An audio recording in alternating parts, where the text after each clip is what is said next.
ძალიან ბევრი ფეხბურთელი ყავდა, რომელიც იუმორით სავსე იყო და ჩვენ ბაზაზე ქონდა ერთი ადგილი რა, ბირჟას უძახოდნენ, სადაც საჭორაოდ მოვდიოდით. ყველაზე მაგრად შაყირობდა ესე ქუჩურად რო ვთქვა, იყო მიშა მესხი.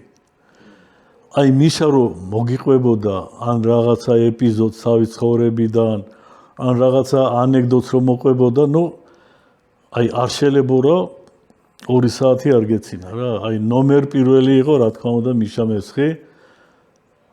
ერთი მინდა ყველას უთხრა რომ უნიჭიერესი ფეხბურთელი იყო.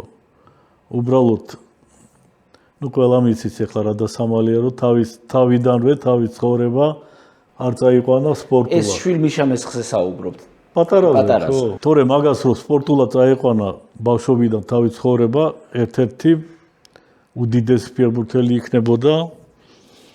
ისედაც ცნობილია როგორც უნიჭიერესი, მაგრამ მე კიდევ ვამბობ რომ ნებისმიერ ნიჭს უნდა დახვეწა და უნდა თავის რო ანახო იმას რა ქვია გულშემატკივარ ხო რა. აი ეს ბოლომდე ვერ შეძლო, იმიტომ რომ თავის ცხოვრება ცოტა აერია თავის ცხოვრება. მაგრამ იუმორში იყო ნომერი პირველი, გეუბნებით, სადმე რომ მივდიოდით, ხანდახან ნოდარ ახალკაცი აკეთებდა ამ რაიონებში პოპულარიზაციას ფეხბურთის და მივდიოდით, რა თქვა, თელავში სათამაშოდ, იქ სამეგრელოში სათამაშოდ, ან იმერეთში სათამაშოდ.